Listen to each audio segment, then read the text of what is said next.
குடமிளகாய் சாதம் தான் செய்ய போகிறேங்க. நான் சாப்பாடு வந்து வச்சுருக்கேனுங்க. அதை வந்து ஒரு பிளேட்டில் வந்து ஆற வச்சு வச்சுருக்கேன். குடமிளகாயுமே கட் பண்ணி வச்சுருக்கேனுங்க. எண்ணெய் 2 டேபிள் ஸ்பூன் ஊற்றிக்கலாங்க. எண்ணெய் காய்ச்சிச்சுங்க. கடுகு போட்டுக்கலாம். 2 கடலைப்பருப்பு போட்டுக்கலாங்க. 2 உளுந்தம்பருப்பு போட்டுக்கலாம். போட்டு நல்லா பொரிஞ்சு வரட்டுங்க.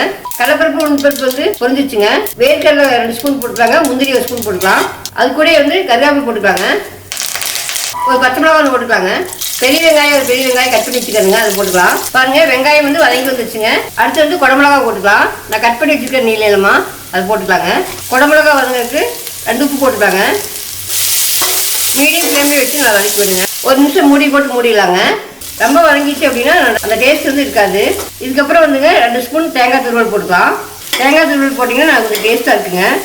கொஞ்சம் சாம்பார் தூள் போட்டுக்கலாங்க. நல்லா மணமாக இருக்கும், டேஸ்ட்டாகவும் இருக்குங்க. பாருங்க 2 நிமிஷம் கட்டி விட்டுட்டேன். இதுக்கப்புறம் சாதத்தை போட்டுக்கலாங்க.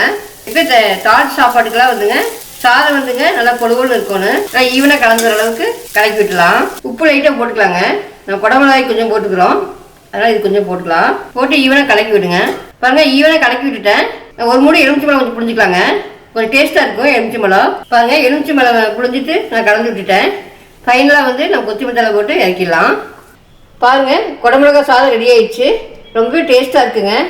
நீங்கள் ஸ்கூலுக்குலாம் லஞ்ச் பாக்ஸ்க்கு கூட செஞ்சு கொடுக்கலாம். இதே மாதிரி செஞ்சு கொடுங்க, ரொம்பவே நல்லா இருக்குங்க.